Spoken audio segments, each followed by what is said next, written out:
Hi, everybody. Welcome back to Pagan's Witchy Corner. My name is Pagan, and today I'm joined by a familiar guest that you've heard on the show before, and that is Laurelei Black. And I'm so excited to have Laurelei back, and I'm also sad and excited to tell you all that this will be the last episode for 2024 into the start of 2025. I am moving, and I will not have access to my podcasting equipment, so enjoy the episodes. Enjoy them. If you are new to the show, please go back and listen to the very long back catalog of all of the amazing guests that have been on the show. But yes, this is the last episode for Pagan's Witchy Corner that you will have access to until probably summer of next year. It's a whole long process, but I'm excited to tell you all about that journey when I bring the show back. And yes, the show will be coming back. I just, like I said, I won't have access to podcasting equipment, but without further ado, Lorelei, welcome back to the show. I'm so happy you're here, and I'm excited to talk about today's topic. Thank you so much, Pagan. It is great to be back. So, Lorelei and I decided after our last interview that I would love to have her back to talk about working with Goetic energies. Now, this might be one of those topics where everybody gets a little nervous because of some of the lore and I would venture to say dogma that's associated with some of these topics, but Lorelei works with a lot of these energies and these beings, and I would love to have her wonderful expertise to tell you all about what it's like working with them and kind of remove some of the stigma that's associated with this area. So, Lorelei, in kind of working with this, A, how did you get started? And B, where would you like to kind of begin to remove some of those stigmas? So for how I got started, I feel like I was always sort of aware, like you had mentioned, I was always sort of aware that goetic spirits, goetic energies were out there, that people had been working with them and writing about them. But they were always sort of behind the veil of what I would call sort of ceremonial magic, which wasn't something that I was particularly drawn to right in the beginning of my exploration into witchcraft back in the 90s when I first got started. And also, I will say that at that time too, I think a lot of the people that I saw working with these spirits we're sort of cultivating a particular kind of aesthetic and dark mystique and really wanting to go um gosh, because I like a dark aesthetic, right? Mm-hmm. Like there's nothing wrong with that. But they were definitely sort of pushing the I am creepy and dangerous, and you have to watch out for me, even within the community. And Gotcha. I think, yeah. So, like, even amongst other pagans and other magicians, other people working with magic, there was sort of a feeling of, oh, this isn't for you. You wear too much pink, which I do. And now I um, have this beautiful image of like somebody all decked out like a pink lady walking with yeah. a goetic spirit behind them going, "What? He's Yep. my friend. I brought him to the tea party." Right. Exactly. And the funny thing is, as I've Such a gotten to cute know these image. spirits, there are some of the spirits that actually look like a very there's one that I'm thinking of in particular that looks the way she presents to me at least is very sort of Victorian pink lady tea parties and and frilly invitations. Like, she's a very loving spirit and is very much about romance. So I mean, that's the other side to it, is that the spirits have gotten cast as these very dark, nefarious. I mean, the word that we use for these spirits is usually demon. Mm-hmm. And there's not the understanding that that word comes from a Greek word that's almost pronounced the same. It's something closer to demon or daemon, um, but that it just means spirit. That word, that ancient Greek word, is spelled for us as Daemon. It is literally where we get the word demon, but it literally also just means spirit. So there were gods that were described as being great daemons. Everybody was considered to have their own agathos daemon, which is a good spirit that follows them throughout their life and helps take care of them. What we might think of as a guardian angel. These spirits have been around and have been called by this particular word that got bad press when the Mhm. church came into power. All of our spirits got bad press, our deities got bad press. And even the words that we used historically and anciently to describe these spirits got slanted and sort of cast. They developed new connotations basically that they didn't have before, because essentially the church said, if it's not God or one of the saints or an angel, then it's a demon and it's on the side of the adversary to God. So, and that was scary. I mean, that is scary for Yeah, people, that is because you're scary. talking. Yeah, and I can see where it's scary because basically the reputation that they've been given is that they are purely evil and that they are just out to destroy and harm, and that they're going to lie to you and deceive you in order to trick you into traps. And it's not really giving credit to the fact that a lot of these spirits, if you go into looking at the 72 spirits of the Lemegeton, which are the uh, the the corpus that's called the Goetic spirits or the Mhm. Goetia. um, some of those spirits are land spirits from a particular area. Some of them are deities, and there's very little disguising of the fact that that's who they are. That they were deities of these conquered peoples, and the colonizing effect, as it were, was to demonize these spirits and to say, well, they're an evil spirit because they're not part of the Trinity of the Godhead. They're not one of the saints. They're not one of the angels. Although I'll also say a lot of these spirits are literally angels, Mhm. and they're listed in accounts of angels. Again, I'm going to tap back to the ancient Greek roots of the words. The word angel comes from angelos, which just means messenger. A human could be a messenger. Hermes was often, given that messenger quality. He was often delivering messages for deities to humanity and between deities. So he was an angel by that definition.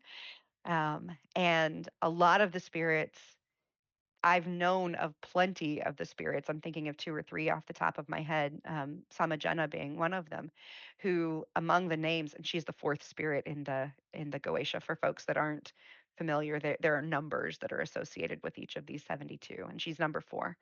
But she often, like the way she shows up, she'll just introduce herself as the letter S. Well, the letter S is also the name of one of the spirits in the Enochian tablets, which is sort of an accounting of angelic magic that started.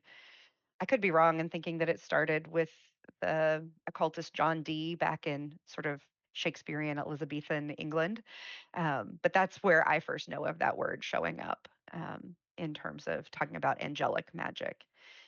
And so a lot of these spirits sort of occupy both spaces. These are just roles, a spirit is a Mhm. spirit, and we know them more by their deeds, just the same way that we know other humans.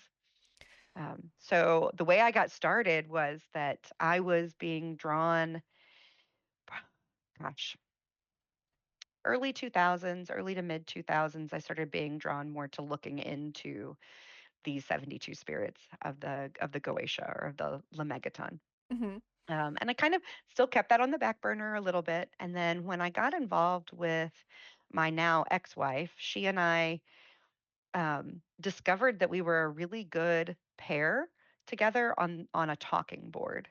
And so we started. I had a deep interest in working with talking boards. I inherited one from my grandfather who was into spiritualism, and he'd had it since probably the 40s or 50s. It's a really old board. It's not the Parker Brothers Ouija board. It is an entirely different brand, but it was still sold, as a parlor game, Yes. because it didn't have the reputation back then that it's got now. Thanks, movies. like Yeah.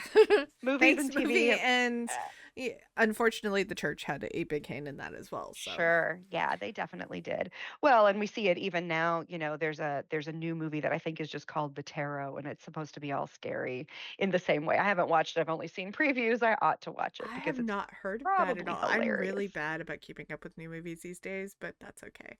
Yeah, Uh, I'm not good at it either, and I think it's on one of the streaming services is where I even saw it. So, it's I'll have to look that up and see if it's worth its salt. That's funny though. Right. But yeah, in terms of it, with everything with the goetic energies, and talking about what you were saying with the word daemon, even pretty much like you were saying, anything could be classified as a daemon, Yes. including angels, and in a lot of other not word not inwardly biblical texts, more on the kind of studier aspects of people who have like broken down aspects of the Bible. They actually in some of those texts have referred to angels as daemons because Right. they were spirits. They were not just messengers, they were avenging Spirit spirits. message. They Hmm. were so many things, because each angel has its own kind of driving force of some kind that is not Right. necessarily just being a messenger.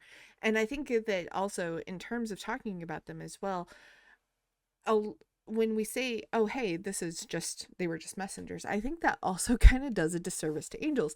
And I know that there's a lot of people out there that do work with angels and think they are just perfectly holy.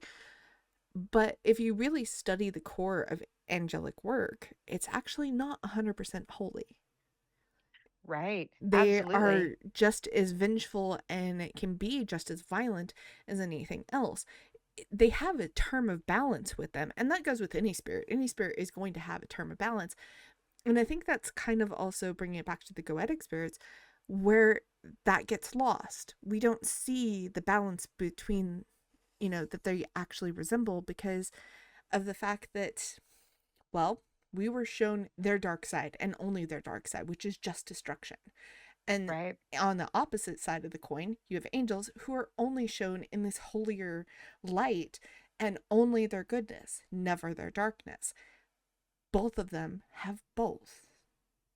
Right. Exactly. That is exactly right. And just like we all have, as human beings walking around and inhabiting this space, we carry light and dark within us. We have the ability to destroy and the ability to ruin and the ability to do really truly heinous and awful things to each Mm-hmm. other. And we do.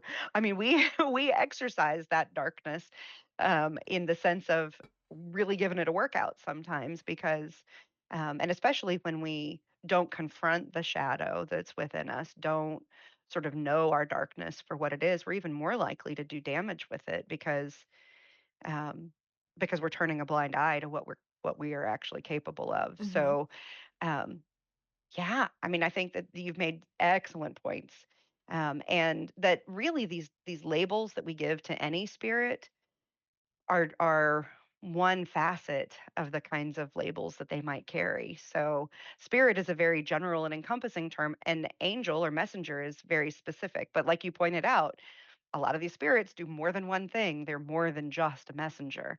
They might, they might be a healer, they might be a protector, they might be avenging. I mean, that Mm-hmm. might be their purpose as far as their major purpose, but that doesn't mean that they're not capable of doing other things.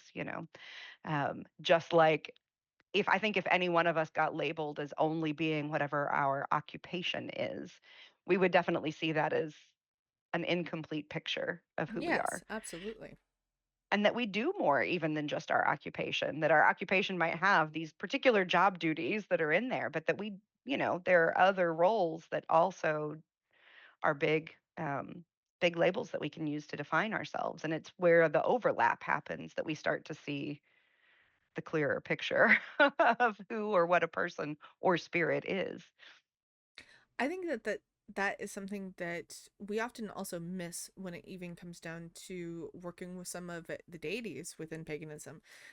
And last time you were on the show, we talked about Aphrodite and Mhm. how she is this wonderful creative spirit of love, and there's so many other facets to her as well. But history has kind of put her in this box of, you get to be pretty and you get to talk about love. That's it, nothing Right. else. And we do that to a lot of deities. And another one that's really great about that is Loki. Loki is one of the ones where he's put in this box of being this god of mischief, and he's just going to cause chaos and problems for you forever if you work with him. Right. Totally 100% not true. Right. Absolutely. Absolutely. um Absolutely not. Absolutely not. Yeah, we do. We see our deities as very two-dimensional beings, and mhm. even within the pagan community and the witchy community, um, we are still, because we weren't, I think part of it is that we weren't brought up knowing and revering these deities and these spirits. Right. So we're just getting to know them, and we're really approaching them from the same perspective that we would as if we were children in some ways, with this kind of broad strokes, two-dimensional, vibrant colors. It is this thing that I can define. But as our relationships deepen, they get so much more nuanced and complicated and fulfilling, really. I mean, I think it's as our relationships with these deities matures that we actually get to know them and are working with them, and not just really a picture of them.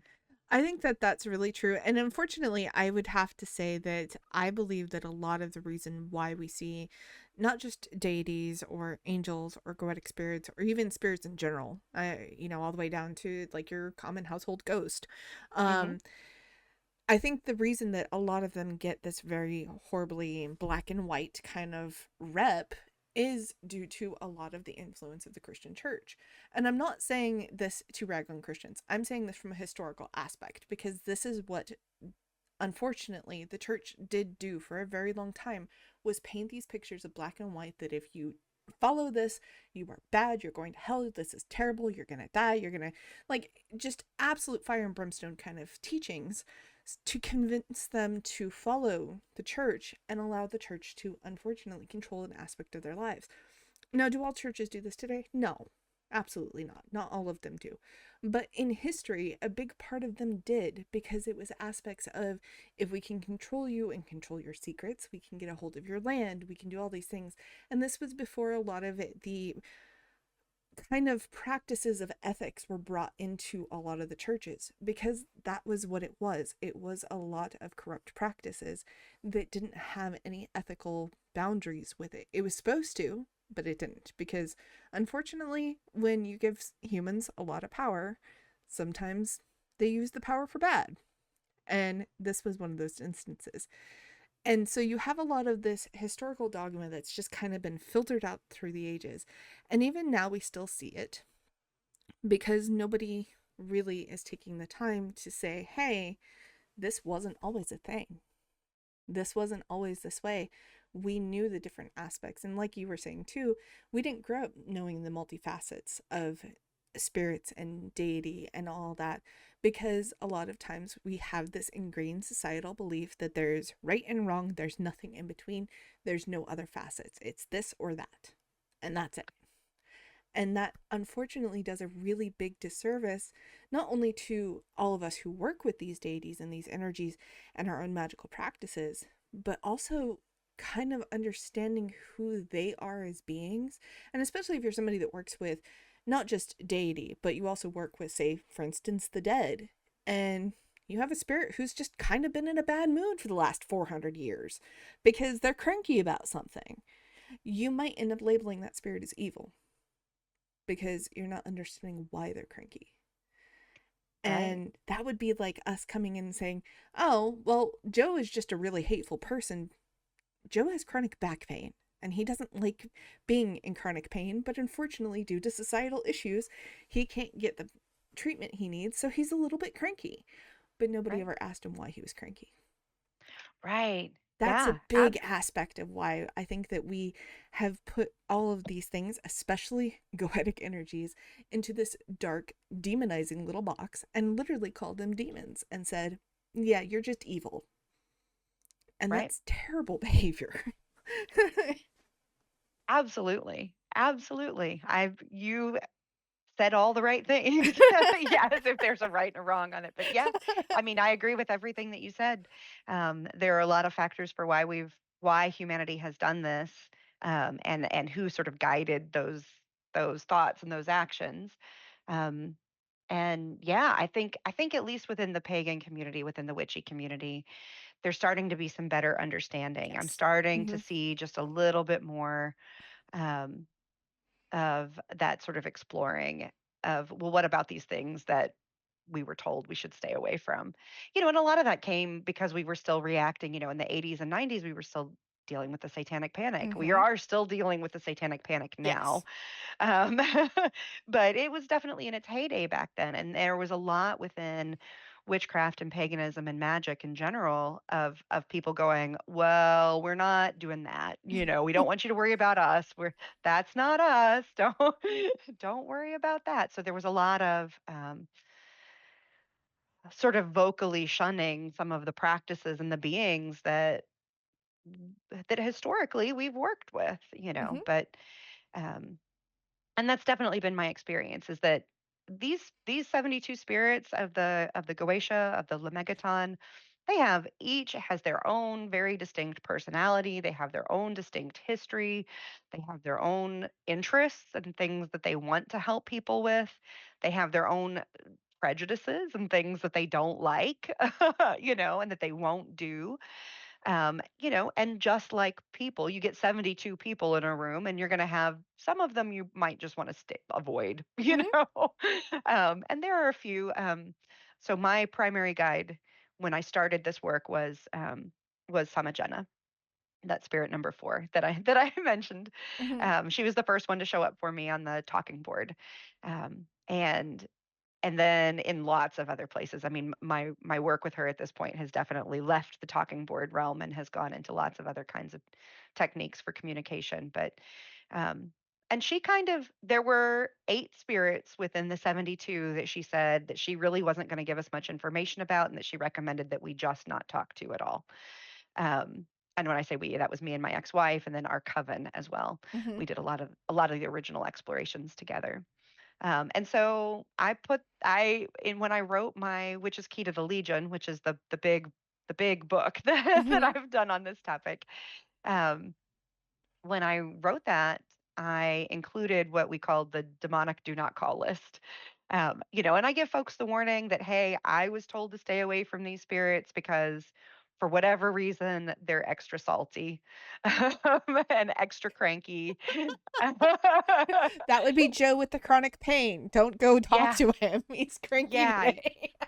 yeah, you don't want to just jump in there. Now I have also embedded within the work some you may be able to go and talk to Joe with the chronic pain and get pretty good results. Like you may be the right level of cranky for him. You might have, you know, you might be sharing his chronic pain. You might have something in common with him that makes him not as likely to lash out at you.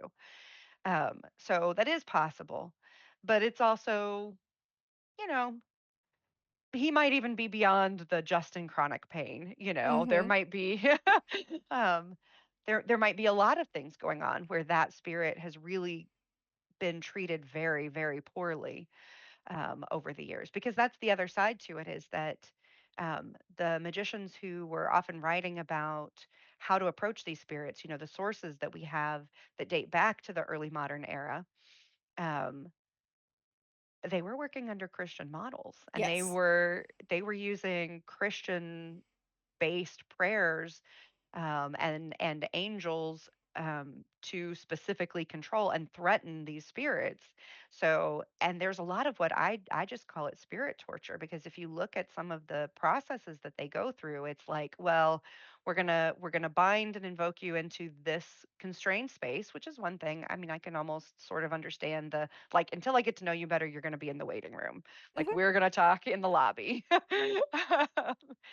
but but part of what they did was they would have the seal of the spirit that was in their favored metal, so it would be this symbol carved onto the metal, and they would basically threaten to melt it, um, and as a way to control. So I'm exposing you to fire. It's really very much like holding the spirit's feet to the fire, literally in their case, to make them comply with whatever you wanted them to comply with.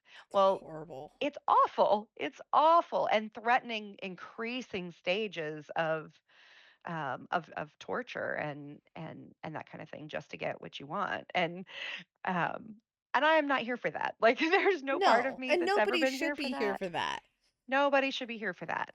And it's one of the areas where so the first version of my book, The Witch's Key to the Legion, that came out was back in 2011 or 2013. I should know that date, but I don't know it off the top of my head. It was a long time And ago. it It was was a over long 10 years. time ago. It was over 10 years ago. More than 10 years ago. Yeah. And I wasn't seeing a lot that was being written back then. It was sort of a breakthrough book, but it didn't necessarily get a whole lot of attention at the time, and it was also honestly, it needed a lot of additional information. It was about a fifth of the size that the book is now. Hmm. Because I took the feedback that I was getting and went back and included lots of information, including very approachable ways to actually work with these spirits.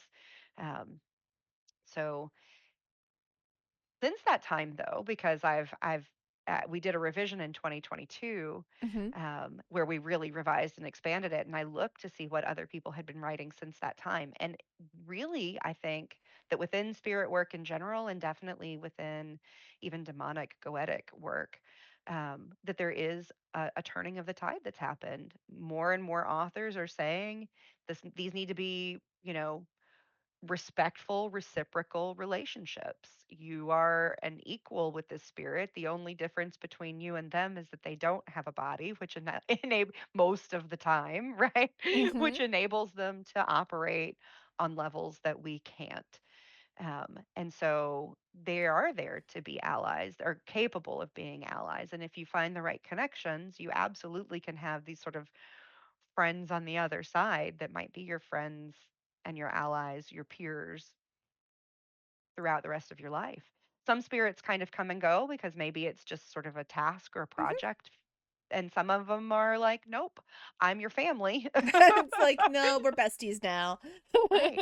And the word familiar comes from, I mean, familiar and family come from the same root word, and it has to do with having that really deep familiarity with one another, knowing each other deeply and caring for each other deeply.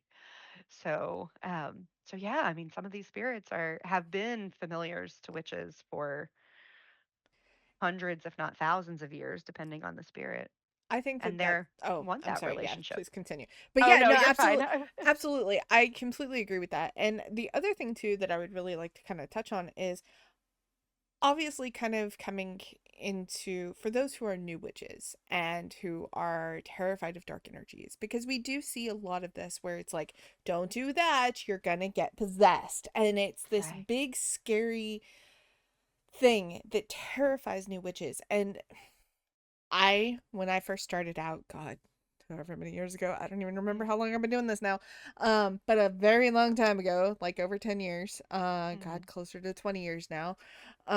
It's been so long that like even then I still it probably wasn't until probably about 8 or 9 years ago that I started realizing, wow, that was a really big fear of mine and it held me back for so long.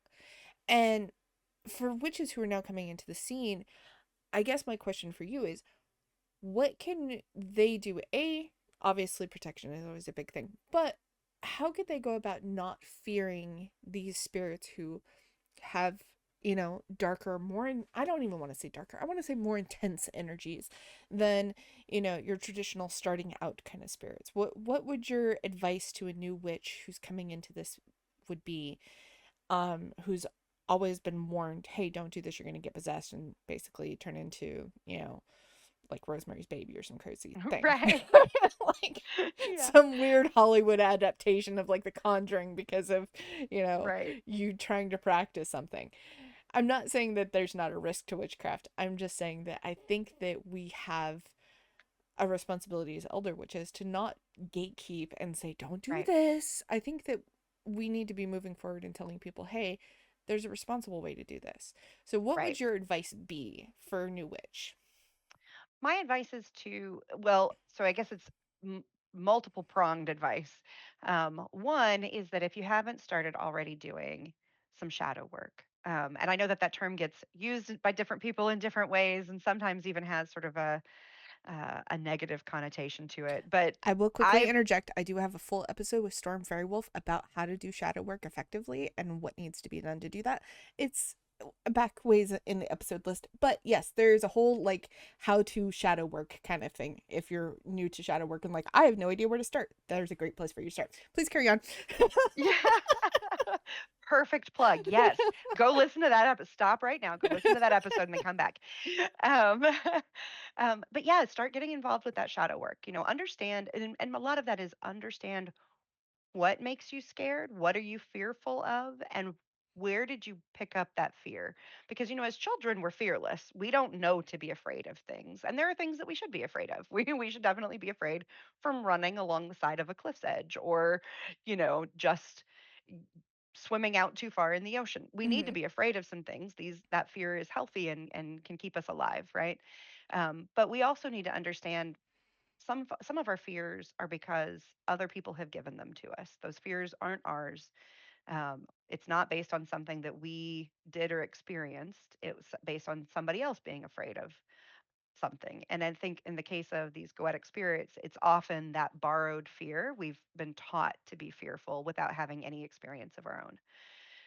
So I start with shadow work and not just around fear, but around all of the things. If you're afraid of these spirits because you're afraid that they're going to bring up something or cause really negative things in your life, look into what is it within yourself that you're sort of afraid of having come out and be exposed because um, it's going to be a lot easier for you to work in a controlled way with these spirits.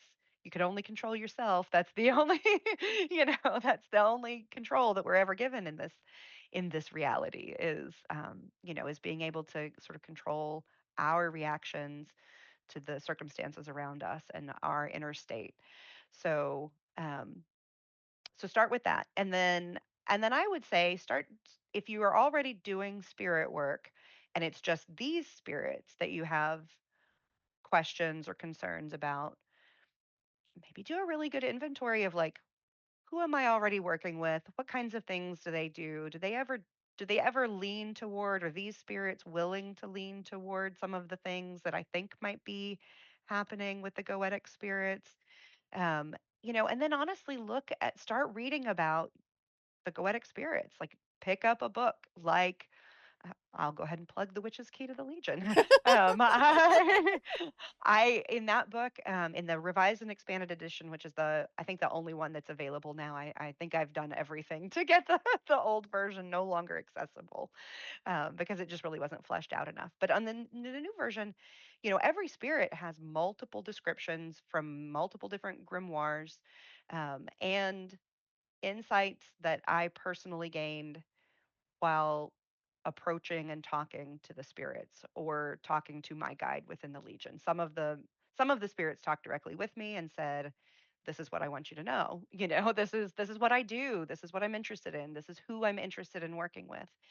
And just kind of familiarize yourself that way, because I think one of the things that you'll see is that a whole lot of them, the vast majority of them are interested in the same kinds of things that we are as witches. They're interested in the properties of plants and trees and gemstones, and maybe they're interested in fire magic or air magic. Maybe they do communication. Maybe they're really, a lot of them have a lot of skill with divination and can help with us understanding and getting messages related to future events. Uh, a lot of them have the ability to help with our reputation and standing in the community. I mean, it's all kind of like most of it's very benign stuff. Hmm. And I think that just sort of educating yourself about what these spirits actually do, and not just taking one author's word for it, but looking at what do the older texts say, what are people that are working with these spirits currently experiencing, because it to me it's a little bit like getting to know a new friend. Hmm. You don't just go online, pick somebody randomly on Facebook and go, you're my new best friend. I mean, you could, but that You might be a could little stalkerish, and they might be could like, "I'm calling the cops." Yeah. could be a little stalkerish, and so yeah, it could trigger their fear response, right? Because now you're the the person that seems um Aggressively unknown. Yeah. aggressively investigating them or looking into Yeah. them or trying to get their attention, and Right. All that. It's kind of like you do it on a, hey, you seem really cool. Can you tell me about yourself?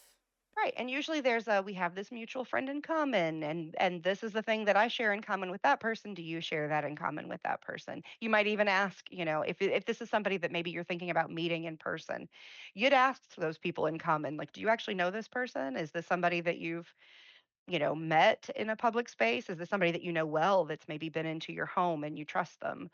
Um, and it's like that with getting to know spirits too, Mm-hmm. you kind of want to go, what are they getting up to? What kind of recommendations do they have from other people? All of those sort of, we do our due diligence when we're meeting people in the flesh. We should do our due diligence when we're meeting people that are not in the flesh. Yes. When you meet a being who is not in the flesh, you should also do your due diligence. And I would say probably all of that is amazing advice, and I'm not sure if you have more, and if you do, great. But my 2 cents that I would also add to that is move away from the word demon. Yes. The word demon is thrown around so carelessly now, and it's almost kind of like a derogatory slur because, first of all, you may see something that has very intense energy, and I'm not going with things like dark or evil energies because humans don't handle intense well, and it makes us fearful because we don't know why it's intense, and until we understand why it's intense, it scares us. That is a human response. That does not mean what you are encountering is evil or dark or scary. They just might be intense, and again, anything that comes across that way is multifaceted. Why is it coming across that way? Is it in a defensive way? And if we start throwing out things like, I rebuke you, demon, in the name of whatever, like, that's just mean. That would be like somebody coming up to you and go, I rebuke you for the Right. way you look. Like, that would be so terrible and horrible. And it would make you feel really bad, or you might laugh really hard at it. One of the two. But either way, it would be something that would just be very uncomfortable for you. And so I'm not saying obviously completely let your guard down when you're interacting with new spirits. No, you should definitely be cautious, but not cruel. And Right. a lot of times, especially, I hate looking at it from this kind of perspective, but if any of you who are listening to this show watch, paranormal TV or what I call Ghost Bros TV, because I'm not saying that like Ghost Brothers wasn't a good show. It was. I enjoyed it, but also there was a lot of issues with a lot of things that took place in a lot of paranormal TV because the scare factor sells it. And so if they're like, "Oh, it's a demon," that's going to have higher ratings than, oh, it's just, the spirit of great Aunt Mary. Like, nobody cares Right. in that regard. Um, so be careful throwing that word around. Don't say it's a demon. If you don't know what it is, it's okay to say, you're a spirit and I don't know what you are. Ask it what it is. Maybe it'll tell you. I've had spirits literally go, your human brain cannot comprehend the word of what I am because my language doesn't match any language that would fit in your human brain. And that's okay. That's perfectly fine. Then you can say, hey, what can I call you that my brain would comprehend, like some common tongue term? And then Right. when they're okay with that and you're okay with that, then you can call them that. There's many creatures that I've worked with, and I call them creatures because they're not human. They're not human spirits in any capacity. But they don't have a common like word that I could understand. They have their own language, their own thing, and they can communicate in ours, but usually it takes them some time to kind of like understand, oh, this is how that language works. And sometimes they do, sometimes they don't. And even then, it's sometimes confusing. So, like, trying to meet them in the middle goes a long way to show respect that you care enough to be like, I want to know who you are and I can't comprehend this, but can I call you something else? Are you okay with this? And most of the time, when you meet that common ground, they are very willing to communicate with you as long as you're respectful. And yeah, they That, might be a little cranky, they might be a little offstandish, they might seem a little intense. It doesn't make them evil. right. And so many of them don't. I'll be honest, so many of them don't even come across as super standoffish or intense, they probably do come across as intense, but some of it, sometimes it's this very like energetic, exuberant, happy, so glad you called kind of intense. um Like excited there's puppy intense. there are some, yeah. Yeah. Yeah.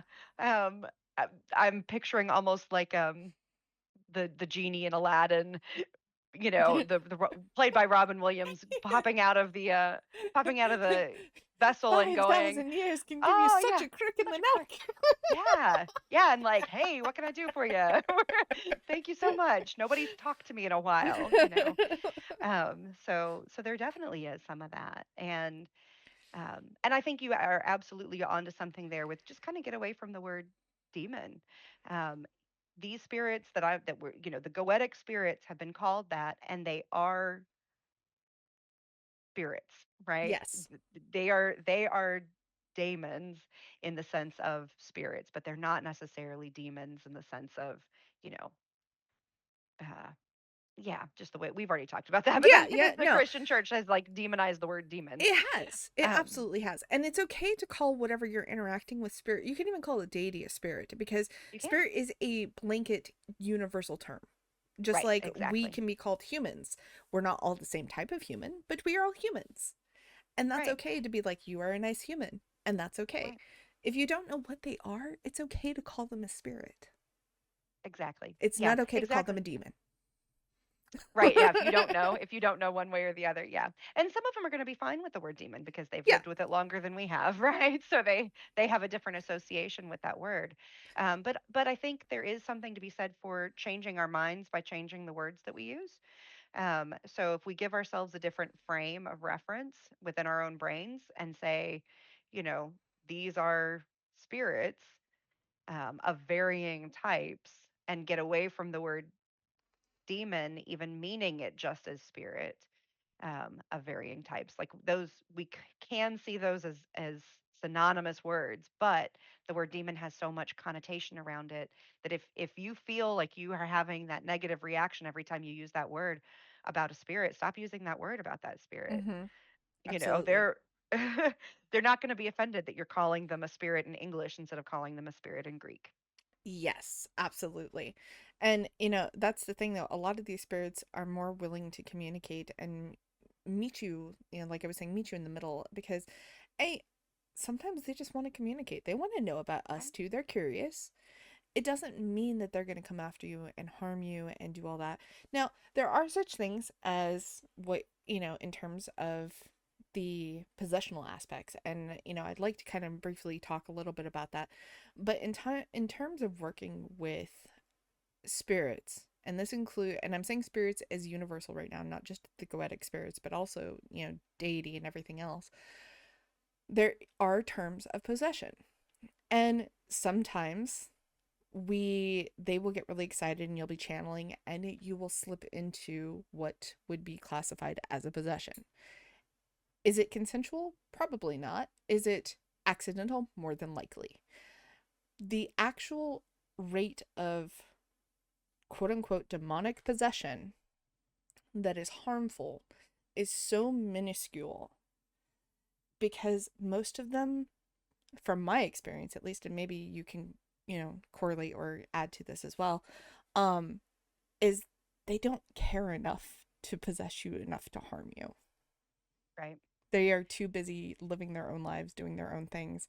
And if it gets to that point, it's probably more a defense mechanism because you've done something to hurt them and they are scared. That is my Yeah. own So experience. yeah, and I would say mine is similar. I Before I ever started engaging with spirit work, I had a very good understanding of my own boundaries and Mm-hmm. how possessory work works. So there's some, which means also knowing how to keep spirits out, right? Yes. So, um, so I've never been inadvertently possessed by any spirit ever, deity, you know, ancestor spirit, like no land spirit, no kind of spirit has ever come in here without my approval. Mm-hmm. um, I feel very strongly that witches would be wise to know to do some reading up on it or to do some studying with with more experienced witches about how to do possessory work before you attempt it, because you don't ever want to invite something in without knowing how to get it out. Um, but I would say that most of the instances that I've ever known of anybody at all having sort of a spirit possession has either been that they actually invited them on purpose to come in, but just didn't know how to get rid of them, so that Mm-hmm. then they were kind of waiting for the spirit to decide it was time to go. And spirits do like bodies, right? Like Yeah. they there's a lot of benefit to not having a body, but they do like being inside not just human bodies or animal bodies, living what we'd think of as living bodies, but that's the whole purpose of the vessel that is so often there. You know, there's often a piece of jewelry or a small construct, a box, a basket, a house, a jar, a bottle, a lamp, A you know, doll, a doll, statue. yes, Yeah. dolls, statues, yeah, some kind of physical thing, because it gives them a way to experience the physical world. Um, and so I think spirits do like that. Some like it more than others. Um, and and so you'll sometimes hear from them about that. Um, but yeah, I mean, I think just be very aware of how you relate to that kind of energy, and do some practice leading up to before you ever get to the point where you're inviting something in, and never invite someone in unless you know how to get them out. Mm-hmm.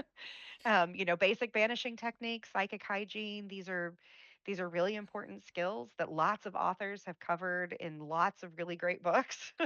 um, Most introductory witchcraft books will cover some form of basic witchcraft hygiene.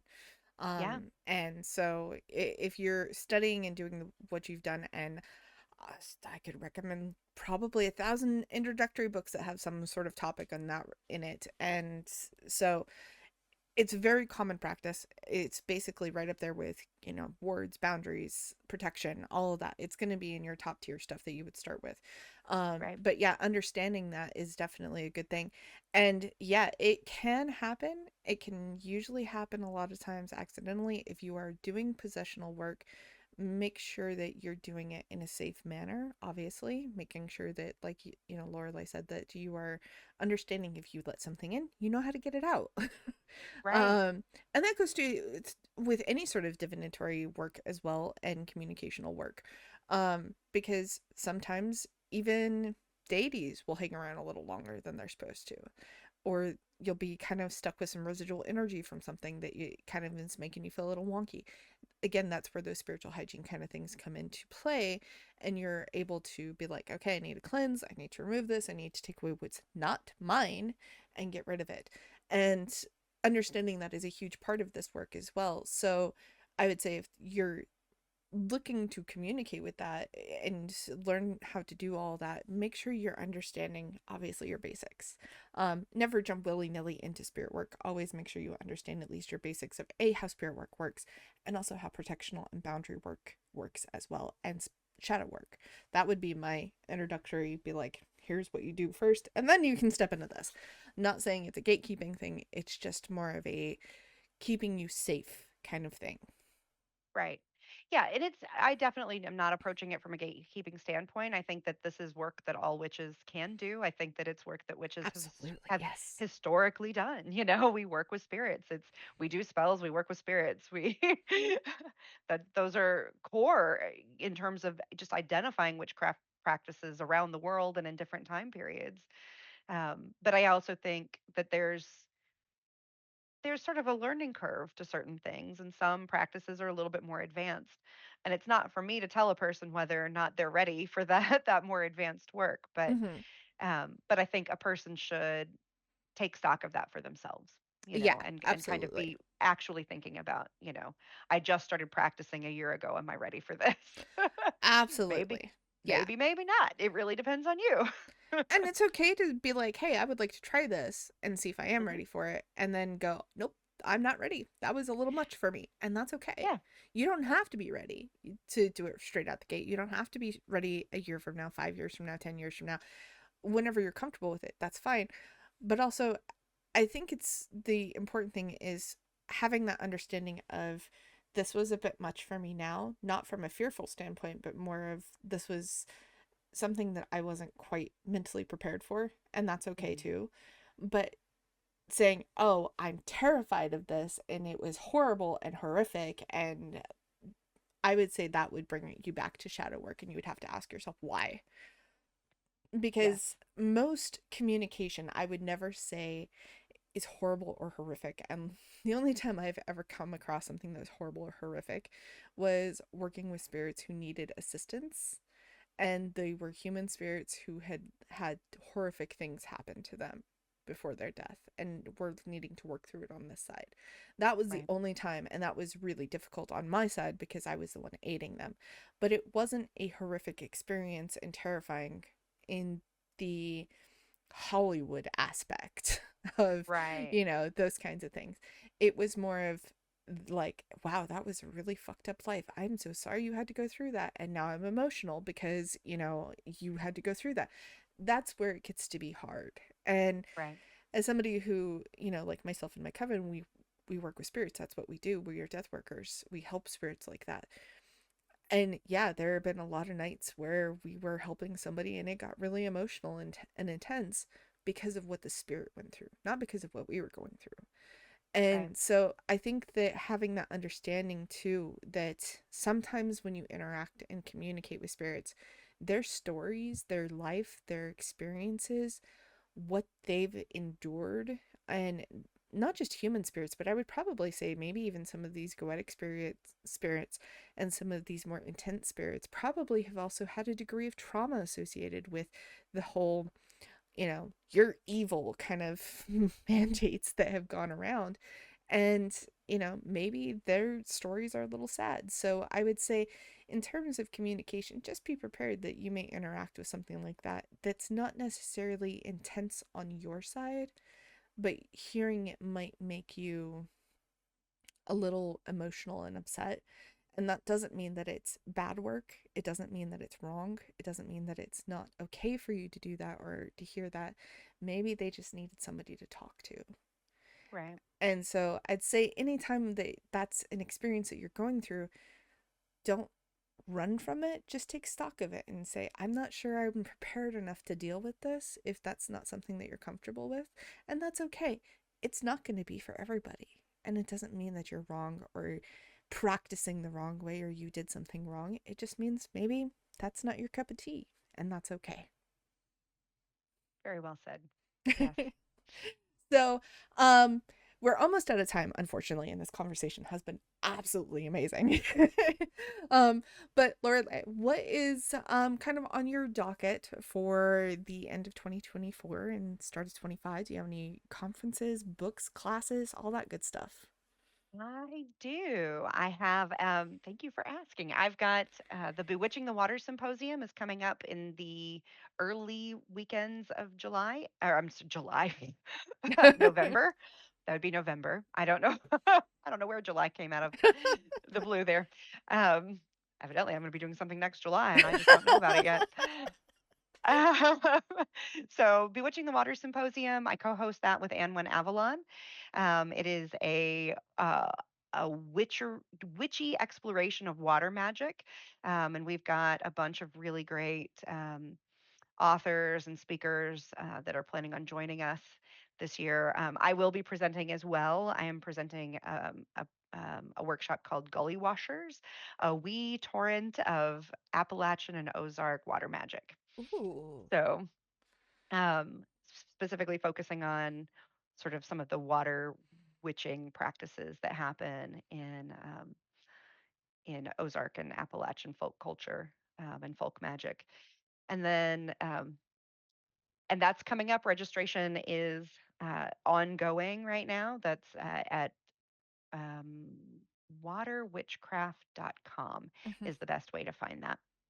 And then working on some book projects. A couple of them are a little bit undercover, but one of them is definitely more about Goetic spirits. So Ooh, I'm hoping to have some announcements about that soon. But I'm digging even more into the work and excited to be able to share that with folks coming up. Hopefully, I'll have an announcement around that in within a few months. very cool, very cool. And for people who have not listened to your former episode, where can they find you on social media? I am not on social media That's anymore. right. So That's right. I was like, I'm thinking maybe like you're on one platform, and I'm like, I don't remember. yeah. That's why I'm gonna ask again. Yeah, Also, so I'm I on. I, I record all these episodes. I don't remember half the things that people tell me That's because it's been a absolutely minute. fine. Yep. I don't expect everybody to remember that, but nope, I'm one of those. I guess I'm a rebel now that I've decided to just leave social media. All your stuff's on your Um, website, right? it is, yes. So See, it's in the brain. laureleiblack.com. It's in the brain. And then I am still on YouTube, although I've been posting very sporadically over the Okay, last year or so. But I do have a YouTube channel called Blade and Broom, and it's just spelled out Blade and Broom all together.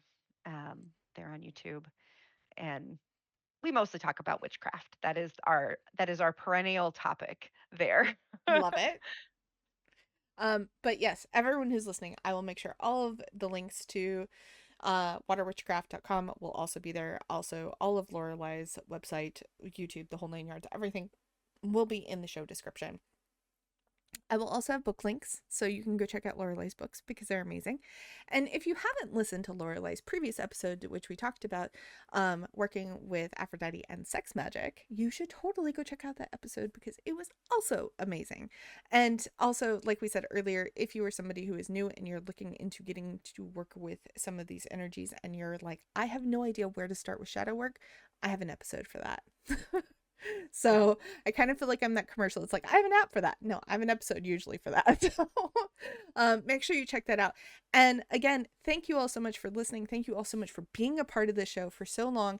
I am excited to return to you next summer in my new house, and I will keep you all updated. I'm going to be trying to somewhat keep social media updated. I'm really bad about social media, but I will do my best to keep that updated.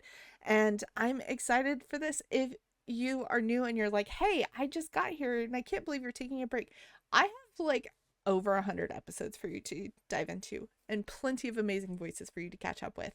There's also really great meditations. I also have a sister podcast, which is also going to be on hiatus, but also all those episodes you can find either on YouTube, here on Spotify, or whatever platform you're listening on.